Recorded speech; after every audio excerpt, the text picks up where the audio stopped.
आजच्या या कार्यक्रमाचे अध्यक्ष अतिशय संवेदनशील असे कामगार अधिकारी आम्हाला लाभलेले श्रीयुत मोहनदासजी बरसट, त्यांचं नावच मोहनदास आहे आणि महात्मा गांधींशी ते नातं सांगतात त्यांचं नाव. या कार्यक्रमासाठी मुद्दाम आवर्जून उपस्थित असलेले श्रीनिवास जोशी साहेब हे स्वतः कलाकार आहेत, उपमहाव्यवस्थापक. मुख्य कामगार अधिकारी श्री राजेशजी कोनवडेकर. या कार्यक्रमाचे संयोजक माननीय विभाग नियंत्रक माननीय अभिजित पाटील साहेब, आमचे एमईओ साहेब, आमचे आरी साहेब बसलेले आहेत. समोर बसलेले आमचे आगार व्यवस्थापक मित्र प्रमोद यादव, आगार व्यवस्थापक सावंतवाडी, आगार व्यवस्थापक वेंगुर्ला आणि जमलेल्या माझ्या तमाम नाट्यरसिक मित्रमैत्रिणींनो, या कार्यक्रमासाठी आपण प्रमुख पाहुणे म्हणून या असा मला पाटील साहेबांचा फोन आला, डी सी साहेबांचा, आणि मी तात्काळ सांगितलं की मी येतो म्हणून. 3 वर्षापूर्वी मला या कार्यक्रमाला बोलवत होते कणकवलीला, आणि त्यावेळी मी संभाजी मालिकेत बिझी होतो आणि त्यावेळी येऊ शकलो नव्हतो. ती खंत मात्र या पाटील साहेबांच्या फोननं दुरुस्त झाली. त्यांचं आडनाव पाटील आहे, माझंही आडनाव पाटील आहे, याच्यावरनं आमचं काही मॅच फिक्सिंग आहे वगैरे काय असा काय अर्थ काढू नका. मला या कार्यक्रमासाठी आपण पाहुणे म्हणून बोलवलं. त्या पत्रिकेत प्रमुख पाहुणे असं नाव आहे. अरे मी पाहुणा कुठं आहे? मी तर मेहुणा आहे. मी या STमध्ये नोकरी केली आहे आणि नोकरी करायचा अभिनय नाही केला, खरोखर चांगली नोकरी केली. 12 वर्ष मी सातारा डिव्हिजनमध्ये काम केलं, पुणे रिजनमध्ये. त्यानंतर इकडं बदली झाली. इकडं मी 20 वर्ष काम केलं आणि हे काम करू शकलो, नोकरी करू शकलो केवळ नाटकामुळं. केवळ STच्या नाट्यस्पर्धा होत्या म्हणून मी माझ्यासारखा माणूस तिथं नोकरी करू शकला. माझं सगळं नोकरीचं श्रेय नाट्यस्पर्धेला जायचं. दरवर्षी नाट्यस्पर्धा, नवीन नवीन नाट्यप्रयोग, वेगळे नाट्यप्रयोग करायला मिळाले. सातारा डिव्हिजनला रघुवीर आपटे म्हणून दिग्दर्शक होते, त्यांचे मी इथं ऋण व्यक्त करतो. वेगवेगळी नाटकं त्यांनी बसवली आणि आम्हाला घडवलं. सातारकर मंडळी इथं आलेली आहेत. मुद्दाम रघुवीर आपटेंना आमचा चरणस्पर्श सांगा. मी इथं बदलून आलो. इथं मला दीपक परब नावाचे दिग्दर्शक भेटले आणि अतिशय उत्कृष्ट आणि वेगवेगळी नाटकं आम्हाला करायला मिळाली. दीपकजींचं वैशिष्ट्य असं होतं की त्यांचं वाचन दांडगं होतं, कवितांचा अभ्यास दांडगा होता आणि स्वतः पायाचा त्रास होता, त्यांना चालताना प्रॉब्लेम व्हायचा, तरी नाटक बसवायचा उत्साह मात्र फार त्यांचा अप्रतिम होता आणि अभ्यास दांडगा होता. वेगवेगळ्या विषयावरची किती वैविध्य असावं. वाळूचं घर नावाचं नाटक केलं होतं. मी मुद्दाम सगळ्या डिव्हिजनच्या कलाकारांचं तर कौतुक करतोच आपण, पण पडद्या मागचे जे कलाकार आहेत ना, त्यांच्या कामगिरीचं मी विशेष कौतुक करतो. इथं आम्ही वाळूचं घर नाटक बसवलं होतं साहेब. या वाळूच्या घर नाटकाचा सुरुवात, पडदा उघडला की स्टेजवर समुद्र दिसायचा. समुद्र किनारा, वाळूची टेकडी, माडाचं, हा स्टेजवर समुद्र दाखवण्याचा प्रकार आमचे हे वर्कशॉपचे जे कर्मचारी आहेत किंवा आमची सेटिंग व्यवस्था सांभाळतात त्यांनी इतक्या अप्रतिम प्रकारे केला होता. पडद्याला टाळी असायची. नंतरचा अभिनय वगैरे नंतरची गोष्ट. पडद्याला टाळी ही आमच्या STचे जे सेटिंग बनवणारे जे कामगार आहेत त्यांचं मी विशेष कौतुक करतो. सातारा डिव्हिजनमध्ये सातारकर, मी तुमची आठवण विसरलो नाही, सातारा डिव्हिजनमध्ये साहेब फिरता रंगमंच केला होता. नाटक होतं अथमनुष्य जगन, फिरता रंगमंच STच्या नाटकामध्ये, STच्या स्पर्धेमध्ये. मी मुद्दाम अभिमानानं सांगेन साहेब की इथल्या मुद्दाम आरी साहेब आलेत, त्यांनाही मी मुद्दाम अभिमानानं सांगेन की वर्कशॉपचे कर्मचारी आमच्या ST महामंडळात जे आहेत ते सर्वोत्कृष्ट आहेत. व्यावसायिक रंगभूमीवर सुद्धा इतकं डेडिकेटेडली काम करणारे दिसणार आहेत. आमचे म्युझिक देणारे मी मुद्दाम दादा कदमांची आठवण काढतो. आमचे कणकवलीचे, अतिशय प्रेमानं आणि आस्थेनं काम करणारी ही मंडळी होती. सिंधुदुर्गातले माझे सहकलाकार अभय खडपकर सध्या विविध मालिकात गाजतात. आमचे दुसरे दिग्दर्शक सुहास वरुणकर, त्यांची तब्येत बरी नाही. आमचे आणखीन एक कलाकार श्याम नाडकर्णी, त्याबरोबर मिसेस कदम यांनी नंतर रंगभूमी तर गाजवलीच, पण श्याम अभय यांनी मराठी पडदा पण गाजवला. श्यामनं रात्रीचं खेळ चालेमध्ये फार अप्रतिम भूमिका केली होती. अभय खडपकरांनी फार अप्रतिम भूमिका केली होती. सांगायची गंमत ही की या एस टीच्या नाटकातनं जे पारितोषिक घेऊन जे कलाकार पुढे गेलेले आहेत, स्वतःला सिद्ध करून गेलेले आहेत, त्या लोकांनी कमर्शियल नाटकात पण आपलं योगदान दिलेलं आहे आणि टी व्हीच्या पडद्यावर पण जास्तीत जास्त गाजलेले आहेत आमचे कलाकार. त्यांनी हे सिद्ध केलेलं आहे आणि हे सगळे या एस टीच्या नाटकाची परंपरा घेऊन, या एस टीच्या नाटकाची एक संस्कार घेऊन तिथे गेलेले आहेत. त्यामुळे आमच्या एस टीच्या नाटकात काम केलेला कुठलाही कलाकार पडद्यावर कधीही कमी पडत नाही. त्याला रिटेक लागत नाही. साहेब, रिटेक टी व्हीच्या इंडस्ट्री म्हणजे रिटेक म्हणजे फुली मारतात. एखादा परत परत सीन करायला लागला की त्याला म्हणतात याला परत बोलवू नका. पण एस टीच्या नाटकात ज्याने काम केले त्याला रिटेक लागत नाही, कारण पाठांतराची एवढी आपल्याला पक्की सवय असते आणि हे सिद्ध केलेलं आहे आमच्या कलाकारांनी वेळोवेळी. माझा अनुभव सांगतो. मी अथमानुष जगन नाटक करत होतो साताऱ्यात. त्यावेळी त्या नाटक बघायला एका फिल्मचे निर्माते आले होते.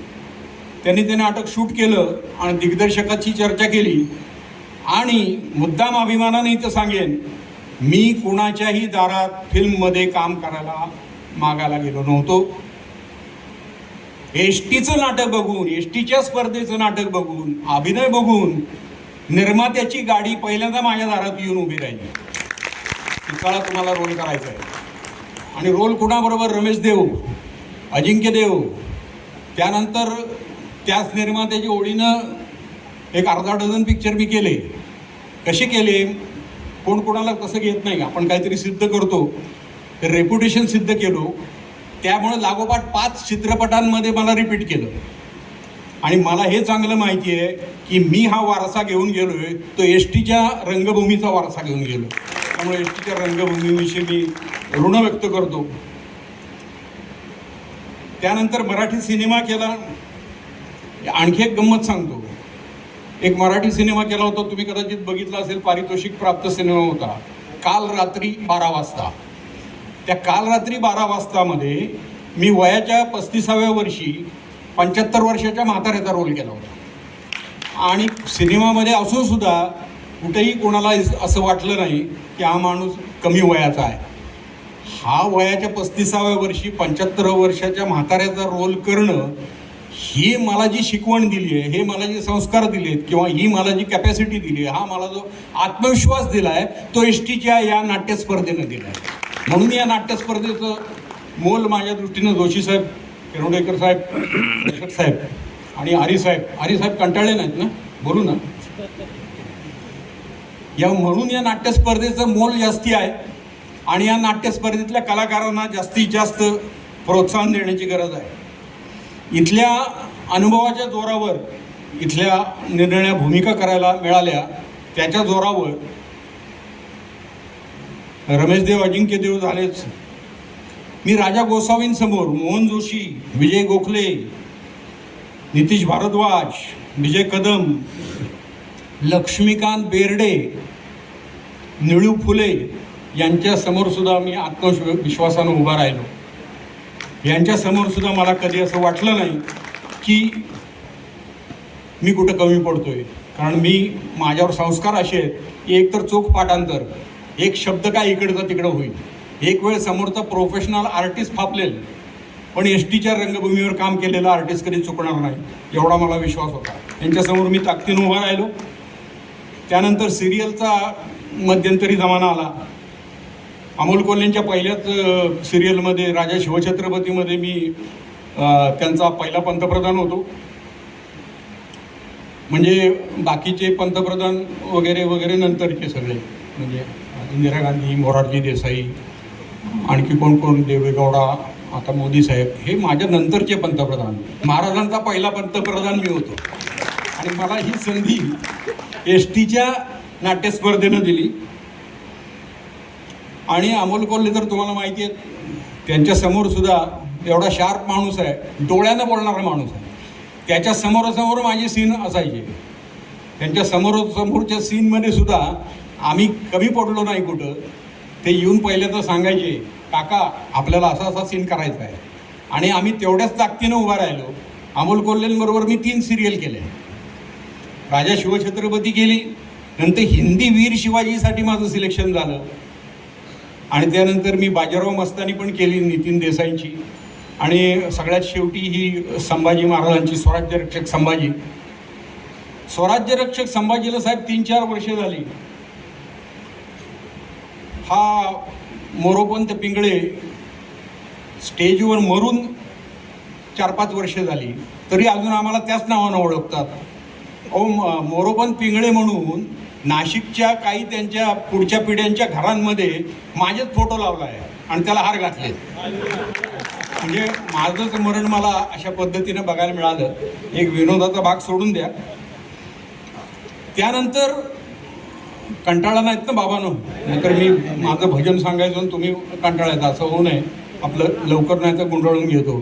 त्यानंतर मी ठरवून मी तुम्हाला का सांगतोय, कारण तुमच्यामध्ये मी मला बघतोय. मी पण अशा स्पर्धांमध्ये भाग घ्यायचो, मी असाच समोर बसलेला असायचो, मी पारितोषिक घ्यायला असाच धावत यायचो. हा सगळा फेज झालेला आहे. माझी तुमच्याकडनं आणखी वेगळी अपेक्षा आहे. त्यानंतर मी ठरवून असं केलं की तलावात पोहलात, नदीत पोहलात, आता समुद्रात पोहू. मी ठरवून हिंदीमध्ये 5-6 वर्ष काम केलं. ठरवून मी मराठी बोलणं बंद केलं साहेब. मुंबईमध्ये मी होतो, मी मराठी चॅनल लावणं बंद केलं. म्हणलं मला राष्ट्रभाषेतच काम करायचं आहे. जर मराठी रंगभूमीवर मी जर माझा छाप उमटू शकतो तर राष्ट्रभाषेत का नाही, हिंदीमध्ये का नाही. मी हिंदी बातम्या बघायचो, जे काय करायचं ते हिंदीमध्ये बोलणं, हिंदी माणसांच्यात वावरणं, कारण तो मराठी ॲसेंट तुमचा येतो बरं का, असं मला ऐकवलं जायचं. त्याप्रमाणे प्रयत्नपूर्वक ठरवून मी 5-6 वर्ष हिंदीमध्ये काम केलं. सगळ्यात जास्ती TRP असलेल्या CID मालिकेत मी काम केलं. सगळ्यात जास्ती हायेस्ट TRP होता क्राईम पेट्रोल मी काम केलं. तुम्हाला आठवत असेल, वकिलांच्या जीवनात एक सिरियल चालू होती अदालतमध्ये रोनित रॉय बरोबर सुद्धा मी समोरासमोर असा आत्मविश्वासानं उभा राहिलो. त्यानंतर मी काय ते ॲक्शन जॅक्सन नावाची एक हिंदी फिल्म केली. त्याच्यामध्ये मला वाटतं प्रभुदेवा डायरेक्टर होते आणि अजय देवगण त्याचे हिरो होते. या लोकांबरोबर काम करताना सुद्धा कुठेही आम्ही कमी पडलो नाही, कारण आम्हाला STच्या रंगभूमीचा वारसा होता. मी मुद्दाम पुन्हा मी अभिमानानं सांगतोय. यानंतर यारों का टशन वगैरे हिंदी सिरियलमध्ये पण मी काम केलं. मी 2-2 शिफ्टमध्ये काम केलं, एकावेळी 2-2 सिरियलमध्ये काम केलं. त्यानंतर मी जाहिरातीकडे वळलो. जाहिरातीमध्ये कसं असतं, फार तिथं तुम्हाला चान्स नाही अभिनय वगैरे दाखवायला. 30 सेकंदात तुला काय जे दाखवायचं तुझ्यात अभिनय, तो 30 सेकंदात दाखवायचा. त्यामुळे ते एक वेगळं हे होतं. आणि त्याही क्षेत्रात, जाहिरात क्षेत्रात सुद्धा मला हा रंगभूमीवर काम केल्याचा अनुभव उपयोगी पडला. फ्लिपकार्टची मी जाहिरात केली. फ्लिपकार्टच्या जाहिरातीचे दिग्दर्शक आणि प्रोड्युसर होते अभिनय देव. आम्ही हिमालयात गेलो होतो डलहौसीला. तिथं ते फ्लिपकार्टच्या जाहिरातीचं शूटिंग झालं. माझा मेन रोल त्यात, कधी काढून बघा, अजूनही यूट्यूबला मिळणार तुम्हाला. त्या फ्लिपकार्टच्या जाहिरातीमध्ये समोर अभिनय देव आले आणि हाय हॅलो झालं. मी त्यांना सांगितलं मी तुमच्या वडिलांसोबत काम केलं 1987 साली. त्यामुळं पुढच्या सगळ्या गोष्टी सोप्या झाल्या. हा कलाकार आपल्या बापाबरोबर काम केलं आहे, आता आपल्याबरोबर काम करायला आला, याला काय सांगणार आपण. त्यामुळे पुढच्या गोष्टी खूप सोप्या झाल्या. त्यानंतर कॅडबरीची ॲड केली मी. फ्रेंड्स डायपरची ॲड केली. फ्रेंड्स डायपर तुम्हाला सगळ्यांना शुभेच्छा देतो स्टेजवर बसलेल्या लोकांना, की ते वापरायची वेळ तुमच्यावर येऊ नये. फ्रेंड्स डायपर म्हणजे वयोवृद्ध माणसांना डायपर वापरायला लागतो, ऐनवेळी काही पंचायत होऊ नये म्हणून त्याची ॲड केली. त्याची पानभर जाहिरात वृत्तपत्रामध्ये होती. क्रिकेट पिट्टूच्या वेशातला मी आणि देशातल्या करोडो वर्तमानपत्राच्या जाहिरातीमध्ये पानभर जाहिरात फ्रेंड्स डायपरची होती. आजही कुठल्याही गावातल्या कुठल्याही मेडिकल दुकानात गेलात तर फ्रेंड्स डायपरवर माझा बायकोबरोबर चेहरा तुम्हाला बघायला मिळेल. तर तो फ्रेंड्स डायपर वापरायची तुमच्यावर वेळ येऊ नये अशा शुभेच्छा. पण ती एक वेगळी गंमत होती. आणि एक गंमत सांगतो मित्रांनो, कलाकार मित्रांनो, मुद्दाम सांगतो की विल फाइंड अ वे. तुम्ही चांगली इच्छा ठेवा, जगातली सगळी चांगली ताकद तुमची इच्छा पूर्ण करण्यासाठी तुमच्या पाठीमागं उभी राहते. हा माझा अनुभव आहे. अफसर साहेब, मी मुंबईच्या त्या लिंकिंग रोडवरनं अंधेरीतनं जायचो आणि प्लॅटफॉर्मवरनं जाताना बघायचो 100 फुटाचा सलमान खान, इकडं कोण 100 फुटाचा अक्षय कुमार, इकडं कोण बच्चन साहेब. अरे म्हटलं हे पण कलाकार, त्याला मी पण कलाकार. मी पोस्टरवर कधी जाणार, मी होल्डिंगवर कधी जाणार. मला आतल्या आवाजानं सांगितलं येस तुझी वेळ येणार, आपला टाईम आहे का. झालं तसंच. संभाजी मालिका चालू असतानाच मला होल्डिंगचं निमंत्रण आलं, होल्डिंगच्या जाहिरातीचं. SBI म्युच्युअल फंड, त्याची टॅगलाईन होती कॉन्फिडन्स नेव्हर रिटायर. कॉन्फिडन्सला रिटायरमेंट नाही, कॉन्फिडन्स नेव्हर रिटायर.